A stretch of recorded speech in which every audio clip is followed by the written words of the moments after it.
네, 우리 어린아이들은 그 질문할 때 왜로 시작하는 부분이 있어요. 뭐 이런 질문이죠. 예방접종은 왜 맞아야 돼? 그럼 이제 이렇게 답변합니다. 그 주사 맞으면 나중에 안 아프게 돼.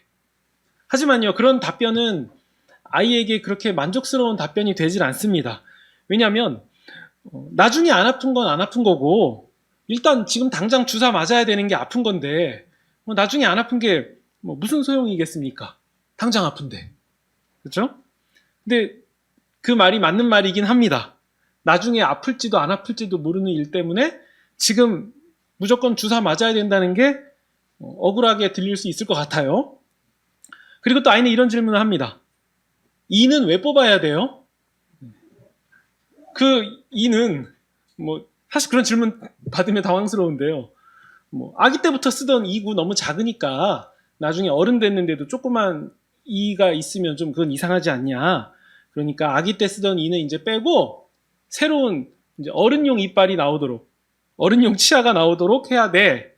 네, 이렇게 답변을 하지만 이 답변도 그다지 만족스러운 답변이 되지는 않아요.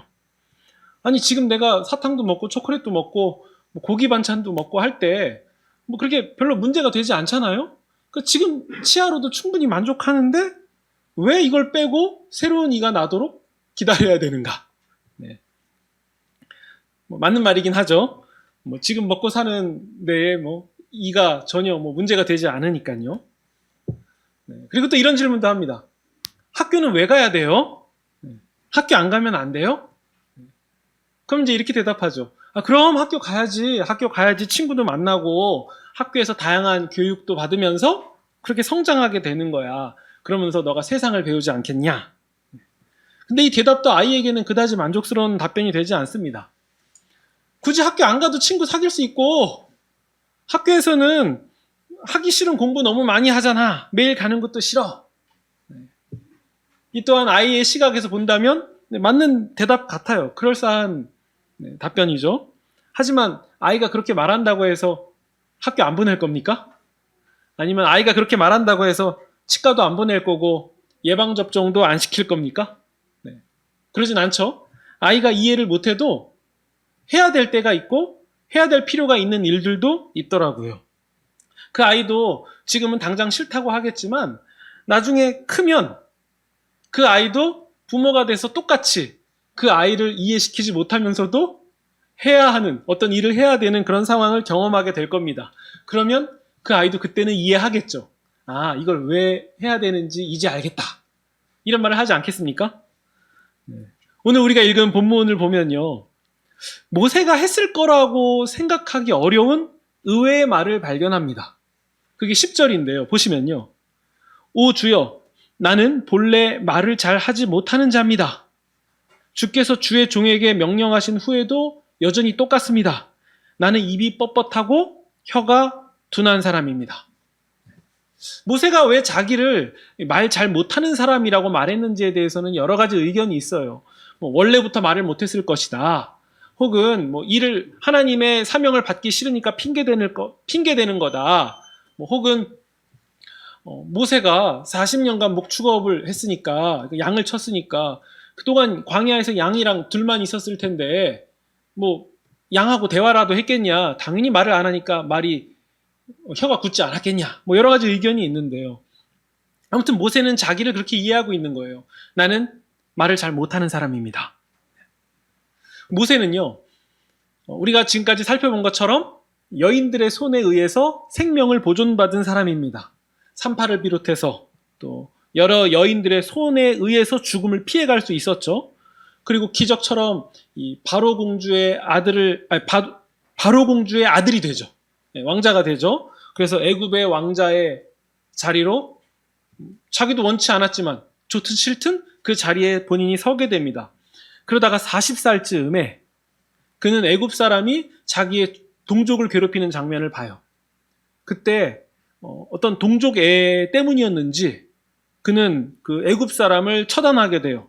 그를 쳐서 죽이고 모래 속에 파묻게 됩니다. 그리고 아무도 없다는 것을 확인하게 되죠. 근데 실제로 아무도 없었던 게 아니었어요. 다음날 모세가 히브리 자기 종족 동족 두 사람이 싸우는 장면을 보고서 말리는데 그때 이런 얘기를 듣게 돼요. 아니, 당신이 나도 죽일 셈이요? 네. 그러니까 모세가 그 얘기를 듣고 너무 깜짝 놀란 거예요. 아, 목격자가 있구나. 네. 그리고 이 얘기는 바로 왕의 귀에게도 들려갑니다. 그래서 바로 왕은 모세를 죽이려고 하죠. 그럼 모세가 방법이 있겠습니까? 광야로 도망가야죠. 하루아침에 왕자에서 도망자 신세가 된 거예요. 사실 모세는 뭔가 잘해보고 싶었던 거예요. 자기 동족을 향한 어떤 특별한 마음 때문에 그 일을 했죠. 하지만 동족들에게도 지지를 받지 못했어요. 도망자의 신분이 됩니다. 그러니까 모세는요, 어쩌면 하나님께 어떤 원망의 마음이 있었을지도 몰라요. 아니, 하나님, 제가 제 사욕 채우려고 그런 겁니까? 제 동족이 고통받고 있는 상황에서 저렇게 무지막지한 일을 당하고 있는 상황에서 그럼 제가 눈 감아야 됐습니까? 제가 할 수 있는 일 뭐라도 했는데 물론 원치 않게 사람이 죽게 된 것도 있고 하지만 저는 그냥 가만히 살면 왕자로서 누릴 거 다 누리면서 살 수 있는 사람인데 제가 그래도 하나님 생각해서 동족 생각해서 뭔가 한 거잖아요. 근데 왜 저는 결국에 이런 신세가 됩니까? 이렇게 하나님께 원망의 마음이 있었을지도 모릅니다. 아무튼 그는 광야로 도망가게 되고요. 그 광야에서 양치는 여인을 돕다가 그 여인과 결국 결혼하게 되죠. 결국 도망자인 모세는 그 광야에서 양떼를 치는 사람이 됩니다. 대략 한 40여 년 정도 양을 치게 돼요. 그러니까 대제국의 왕자로 살다가 하루아침에 양을 치는 사람이 됐어요. 그러니까 그 모세의 마음은 쉽지 않았을 거예요. 여러 가지 원망의 마음 혹은 좌절의 마음, 낙심의 마음 여러 가지가 있었을 겁니다. 그러던 중에 모세가 어느 날 똑같이 광야에서 양을 치는 중에 불이 붙은 떨기나무를 보게 됩니다. 네, 불 붙은 가시나무 덤불을 보게 되는데요. 가만히 보니까 불은 붙었는데 가시나무는 타지 않으니까 모세가 그 장면이 너무 신기했던 거죠. 그래서 가까이 보려고 하는데 그때 여호와 하나님께서 모세를 부르십니다. 모세야, 모세야. 네.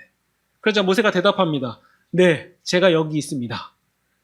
물론 성경은 이 과정을 되게 짧게 기록하고 있지만 모세는 굉장히 당황했을 거예요. 그 이상한 장면도 이상했지만 거기서 자신을 부르는 상황도 이상했을 거예요. 그때 모세는 일단 대답은 하는 거죠. 네, 제가 여기 있습니다. 네.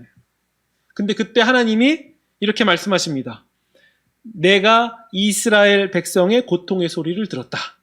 나는 너를 바로 왕에게 보낼 거고 내 백성 이스라엘 자손을 그 땅에서 인도하여 낼 거다. 그러니까 하나님이 그 상황에서 구원의 원대한 계획을 모세에게 들려주십니다. 내가 이렇게 할 거야.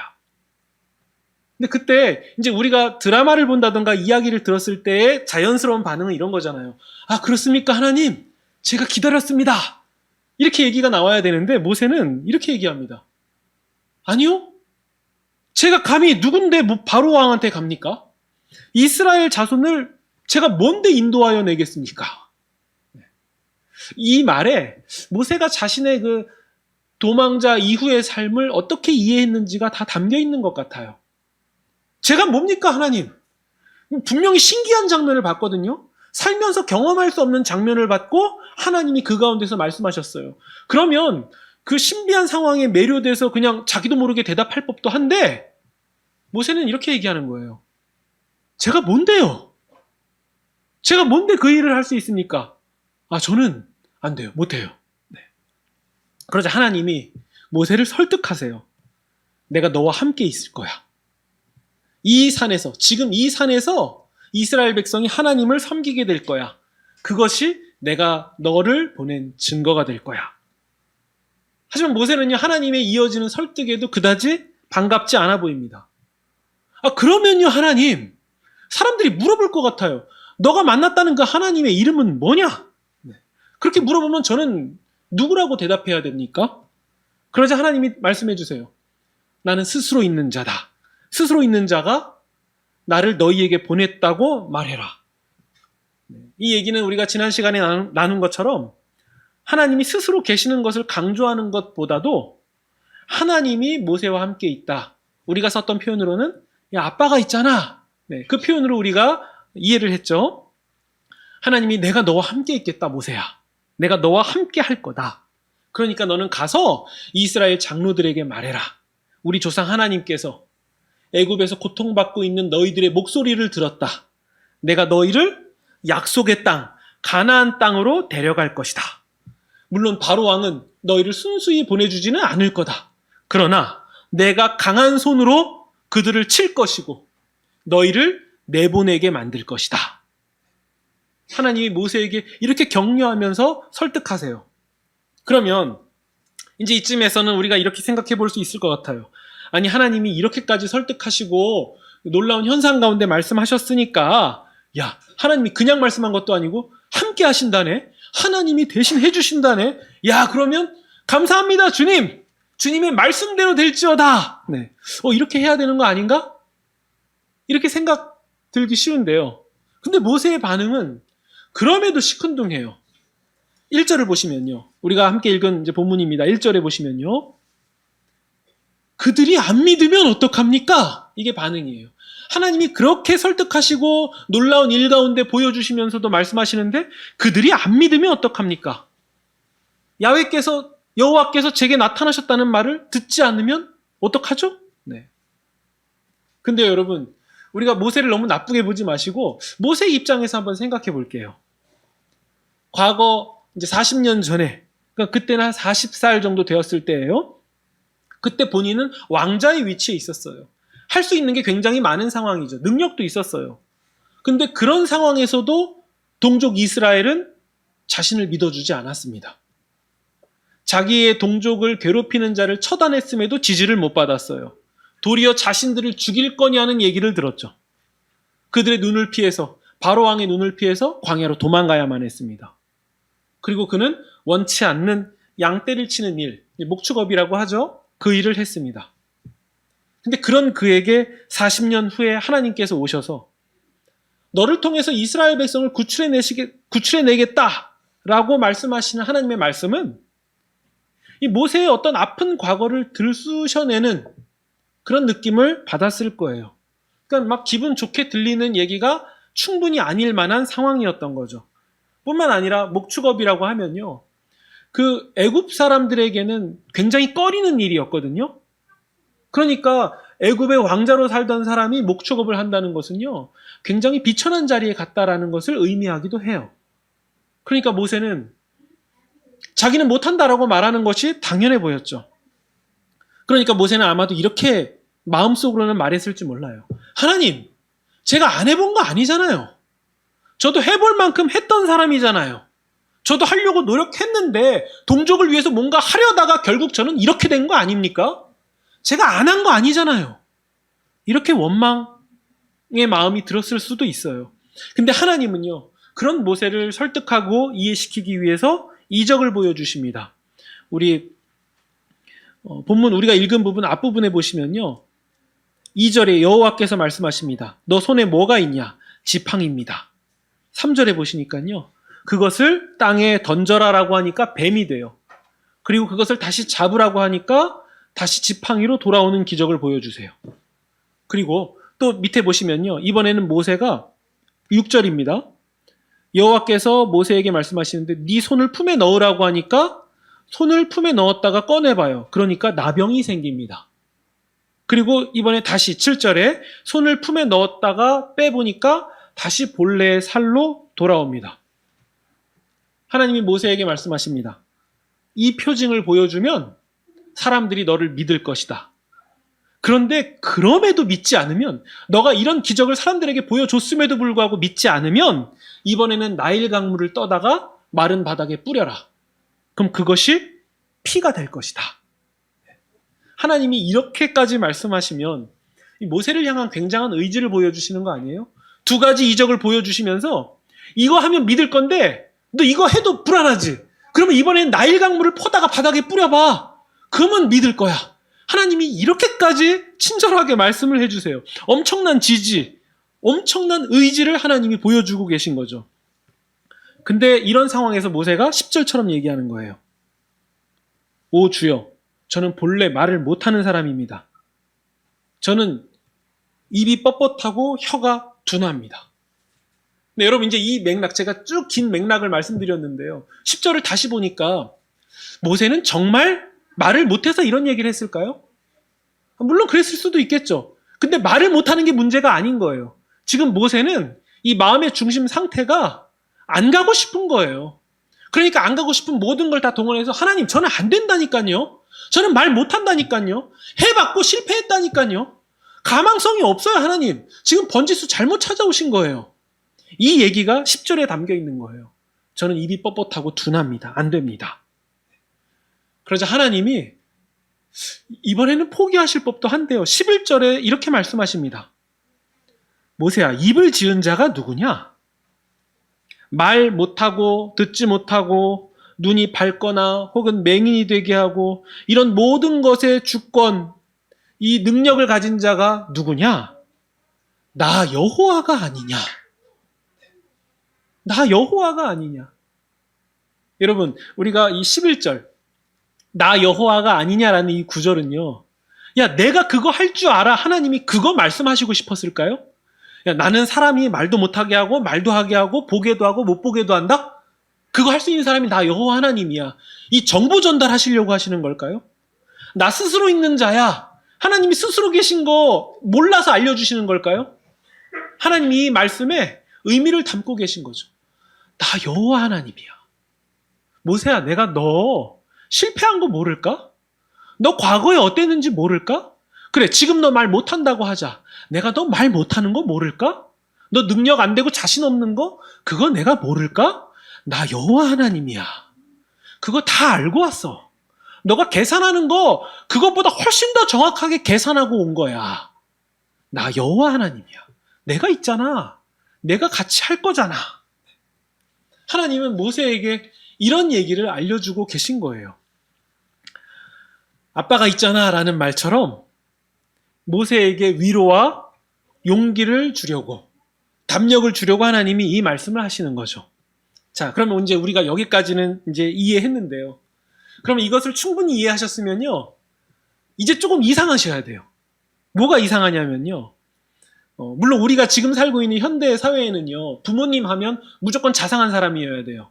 이제는 이제 아이에게 매를 들어도 안 되는 시대잖아요. 자상해야 되고, 아이가 무슨 얘기를 하면 아, 그렇구나, 너 마음이 그랬구나, 이렇게 공감해줘야 되고 이해해줘야 되는 시대가 왔습니다. 그런데요, 우리는 이런 당연한 시대를 살고 있는데 과거에도 그랬습니까? 우리 20년 전만 해도 그랬을까요? 40년 전만 해도 그랬습니까?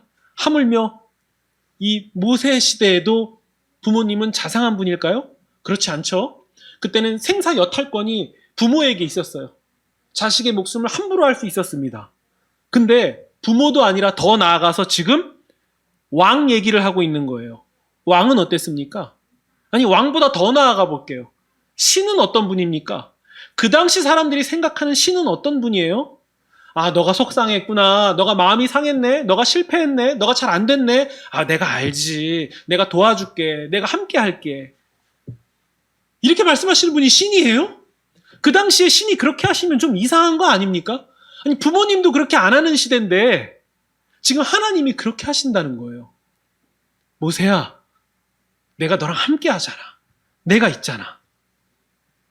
근데 여러분, 진짜 왕, 진짜 신은 어떤 분입니까? 스스로 계신 분은 모든 것을 하실 수 있는 분이기 때문에 그냥 다 자기 마음대로 하셔서 모든 일을 착착착 진행해 가시면 되는 거잖아요. 근데 하나님은 좀 이상합니다. 본인이 스스로, 하나님 당신이 스스로를 스스로 계신 분이다라고 말씀하시면서 여인들의 손을 빌립니다. 그래서 여인들의 손을 통해서 보호받은 아이를 하나님이 주목하세요. 그리고 그가 실패하고 좌절하고 광야로 도망갈 때 하나님은 그 도망하는 여정까지도 두 눈으로 똑똑히 보고 계십니다. 심지어 그곳에서 양떼를 치는 삶도 하나님이 주목하고 계셨어요. 우리는 보통 표현할 때 우리는 하나님의 때를 기다립니다 이렇게 표현하지만요, 사실 그건 말도 안 되는 얘기예요. 하나님이 우리를 기다려주시는 거지 우리가 하나님을 기다릴 수 있는 존재가 아니에요. 시간 자체가 우리는 하나님을 기다릴 수 없는 자들입니다. 근데 하나님은 이제 80세가 된 노인인 모세를 기다리고 계시고요, 그가 들고 있는 지팡이 같은 다 마른 나무 같은 모세를 하나님은 기다리고 계십니다. 나 여호와가 아니냐라는 말. 사실 하나님은 모세가 없이도 모든 일을 하실 수 있는 분인데 하나님은 모세가 없으면 안 된다, 안 하겠다라고 말씀하시는 분이에요. 그분이 하나님입니다. 그분이 성경이 알려주는 여호와 하나님이에요. 근데 세상의 기준으로 보면요, 그분은 신 같지가 않아요. 신은 어떤 분입니까? 굉장히 강력한 신이잖아요. 세상의 왕은 바로왕 같은 모습 아닙니까? 내가 태양신의 현현이다. 너희들은 국고성을 지어. 나일강 바닥을 파. 농사의 여러 가지 일을 하면서 힘들어야 돼. 니들은 그 일을 해야 돼. 내가 신이잖아. 내 말 안 들을 거야? 내 말 안 들으면 죽일 거야. 남자아이들이 태어나? 나일강물에 던져버려. 이게 신 아닙니까? 세상의 신은 약육강식의 가장 정점에 서 있는 자잖아요. 그래서 말 안 들으면 그냥 죽이는 거죠. 없애버려도 되는 거죠. 신은 그렇게 해도 돼요. 그게 세상의 신이죠. 근데 성경의 하나님은 뭐라고 말씀하십니까? 내가 있잖아, 모세야. 같이 하자. 여러분, 만약 성경이 꾸며진 책이라면, 신을 뭔가 만들어내고 싶었다면 모세를 설득하는 장면의 모습은 빼야 맞죠. 그 재미없잖아요. 그런 신은 좀 유치하잖아요. 너무 유약해 보이잖아요. 강력한 명령 한번 내리면 모세가 벌벌 떨어서 네, 하겠습니다. 당연히 말 들어야죠. 이런 장면이 나와야 되는데 하나님이 오히려 모세보다도 저자세에서 설득하는 장면이에요. 그러면 하나님은 왜 모세에게 체면이 구겨지는 것처럼 그런 모습을 보이면서까지 설득하고 달래고 위로하고 그러실까요? 그 이상한 거잖아요. 여러분은 왜 하나님이 그렇게 하신다고 생각하십니까? 저는 아무리 봐도 한 가지 대답밖에 나오지가 않더라고요. 이게 사랑해서 그런 거예요. 이게 사랑하니까 그렇게 되는 거예요. 그럼 우리는 한 가지 결론으로 갈 수 있죠. 하나님은 세상의 약육강식의 정점에 서서 무력으로 휘두르시는 신이 아니라 세상과 전혀 다른 사랑의 하나님이구나. 이걸 발견할 수 있는 거예요. 여러분, 세상에서 막 손꼽는 대단한 그 어떤 기업의 사장님이 직원들에게는 뭐 하늘 같은 존재고 근엄한 사람일지 몰라도요. 그 사장님이 집에 가면 자녀들하고 놀아줄 때 자기가 뭐 대단한 사람이든 뭐든 그런 거 다 떠나서 그냥 체면이고 위험이고 뭐고 그냥 막 재롱도 부리고 설득도 하고 막 달래기도 하고 막 할 수 있는 거 다 동원해서 놀아주고 막 그런 거 아닐까요? 그렇게 하지 않습니까? 사랑하는 대상 앞에서도 뭐 근엄함이니 직책이니 뭐 위치니 그런 거 따질까요? 네. 그런 게 다 아무 의미가 없어지는 거죠. 사랑하는 사람 앞에서 그렇게 된다는 거예요. 오늘 우리가 본문을 통해서 보는 하나님에게서도 그런 모습이 발견되지 않습니까? 여러분 13절 보시면요. 모세가 이제는 이렇게까지 얘기합니다. 오 주여, 보낼 만한 자를 보내소서. 여러분 이 얘기는 모세가 자신을 하찮게 보는 정도가 아니에요. 하나님 판단 틀렸잖아요. 좀 될 만한 사람을 보내세요. 가망성 없는 사람한테 와갖고선 지금 뭐 하시는 겁니까? 이런 얘기 아닙니까? 이 말은요, 하나님이 화를 내실 만도 해요. 그래서 14절 보시면 여호와께서 모세를 향하여 노하여 말씀하시잖아요. 노하여 말씀하십니다. 만약 바로 왕이 화가 났다면 어떻게 됐을까요? 그냥 그 자리에서 죽는 거예요. 신을 노하게 했으니까요. 아니 바로 왕 앞에서는 보낼 만한 자를 보내세요. 이런 말도 못 꺼냈을 거예요. 근데 하나님은 화가 나서 무슨 말씀을 하시냐면요. 내가 동역자 붙여줄게. 너 형 말 잘하잖아. 너 형을 내가 붙여줄게. 이게 화가 나신 하나님이 하시는 말씀이에요. 근데 그것도요. 모세가 나 못하겠다고 하니까 하나님이 그래 내가 계획 바꿔서 그럼 즉석으로 해줄게. 그것도 아니에요. 14절을 보시면요. 아론은 모세를 만나러 오고 있는 중이에요. 이미 하나님이 모세를 찾아가시기 전에 이 일을 다 만들어 놓으시고서는 모세야 말씀하시는 거예요. 그러니까 지금 모세의 상황에 맞춰서 내가 형을 보내줄게 라고 얘기하는 거지, 실제로는 하나님이 배후에서 형이 모세를 만나도록 다 준비를 해놓고 계셨던 거예요. 16절. 아론은 너의 입을 대신할 것이고 너는 아론에게 하나님과 같이 될 것이다. 하나님과 같이 될 것이다. 하나님이 이렇게까지 말씀하세요. 그럼요, 여러분. 우리가 다시 나 여호와가 아니냐라는 이 말씀이 어떻게 보이십니까? 아브라함의 하나님, 이삭의 하나님, 야곱의 하나님, 그리고 모세의 하나님은 세상의 왕, 약육강식의 절대자가 아니라 오직 사랑을 베푸시는 사랑의 왕, 사랑의 신이라는 사실이에요. 우리는 하나님을 이렇게 바라보고 있습니까? 어쩌면 우리는 하나님을 우리가 필요한 것 정도 채워주시는 어떤 그 지갑 같은 존재로 여기는 건 아닙니까? 우리는 하나님을 어떻게 이해하고 있습니까? 어쩌면 우리도 하나님께 보낼 만한 자를 보내라고 얘기하는 것처럼 하나님을 가르치려고 드는 자의 모습이 있는 건 아닙니까? 우리는 하나님을 정확히 알고 있습니까? 그분이 나를 절대적으로 사랑하시는 하나님이라는 사실을 잘 알고 있습니까? 이 부분을 우리가 점검해 봐야 됩니다. 어쩌면 우리는 자기 고집, 자기 경험을 토대로 하나님은 이런 분일 거라고, 하나님은 이렇게 하실 거라고, 저런 분이라고 평가하고 단정 짓고 있는 거는 아닙니까? 우리에게는 과연 하나님에 대한 바른 지식이 있습니까? 이 부분을 우리가 점검해 봐야죠. 어쩌면 우리는 다 자기 소견에 옳은 대로 자기만의 하나님을 빚어놓고서는 하나님이 그 틀에 맞게 움직이도록 원하고 있는 건 아닌지 봐야 되죠. 무례한 강사들이 그런 얘기 하더라고요. 하나님이 자기가 말하는 대로 하실 거라고. 하나님이 그 강사 따위가 말하는 대로 움직이는 분입니까? 하나님이 말씀하시는 대로 강사가 그대로 전하는 거죠. 방향, 순서, 원칙을 정확히 해야 됩니다. 하나님이 하시겠다 하면 거기에 따라가는 거예요. 우리는 오늘 본문에서 하나님을 배울 수 있습니다. 하나님은 사랑의 하나님이에요. 모세와 같이 하나님에 대한 바른 지식이 없는 사람에게도 사랑을 베푸시는 분이 하나님이시라는 사실이에요. 하나님은 그런 우리에게 법대로 하지 않으십니다. 오직 사랑대로 행하시는 분이에요. 그래서 하나님이 이렇게 얘기하시는 거예요. 나 여호와가 아니냐? 내가 여호와야. 나 그런 세상의 신, 세상의 왕 아니고 내가 여호와야. 나 너한테 그렇게 하는 사람 아니야. 그렇게 하는 신 아니야. 내가 너한테 그렇게 할 만한 신 아니야. 나는 사랑의 여호와 하나님이야. 내가 있잖아. 하나님은 그 얘기를 하고 계신 겁니다. 결국 모세는요, 애굽으로 가기는 가요. 근데 하나님의 말씀이 다 이해되고 수용되고 받아들여져서 납득이 돼서 가는 거는 아니었어요. 여전히 못마땅했어요. 근데 모세는 일단 가긴 갑니다. 근데 여러분, 모세가 이해를 못하는 게 당연한 거예요. 모세가, 인간이 어떻게 하나님을 다 이해할 수 있겠습니까? 이해가 안 되는 게 맞죠. 여러분, 그러면요, 하나님이 이해가 잘 안 되고 납득이 안 되고 수긍이 안 되면 우리는 어떻게 하면 좋겠습니까?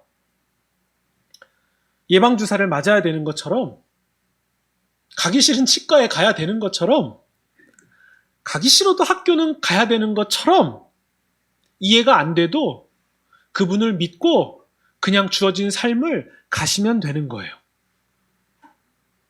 그게 하나님을 바르게 따라가는 겁니다. 아, 하나님, 전 사실 이해는 잘 안 돼요. 왜 이런 일이 벌어지는지 모르겠습니다. 이게 왜 하나님의 계획인지도 모르겠어요. 왜 이런 결론을 내가 맞이해야 되는지도 잘 모르겠습니다. 근데 하나님, 저는 잘 모르는데요. 하나님이 하시겠죠. 하나님의 뜻이 있으시겠죠. 사랑의 하나님이 가장 좋은 것으로 나에게 베풀어 주시겠죠. 치과 가는 것처럼 가기 싫어 죽겠지만 가고 나면 가장 선한 결과가 나에게 있구나. 이걸 깨닫게 되겠죠.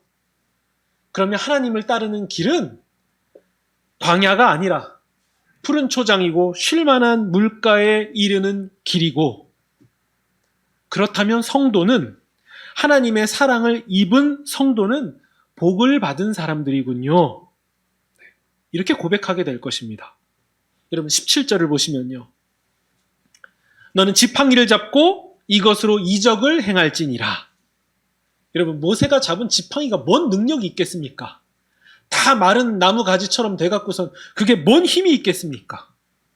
근데 어쩌면 그 지팡이에서 모세의 삶이 읽어지는 것처럼 어쩌면 우리의 삶도, 우리의 인생도 아무 생기 없는 그런 지팡이와 같은 것처럼 보일 수도 있겠습니다.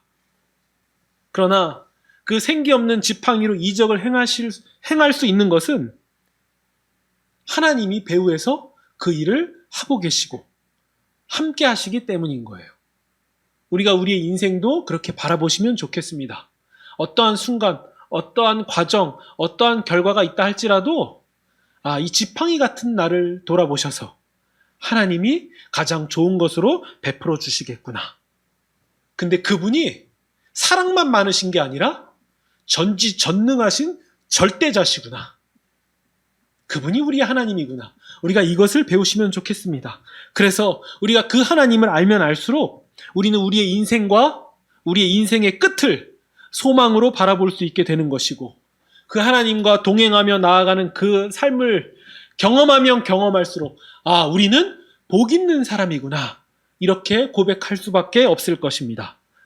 나 여호와가 아니냐, 이 말씀에 보낼 만한 자를 보내라고 말씀하지 마시고, 맞습니다 주님, 여호와 하나님으로 충분합니다, 제가 잘 모르겠지만 그래도 순종하겠습니다 라고 대답하시는 그런 저와 여러분이 되시기를 주님의 이름으로 축원드립니다.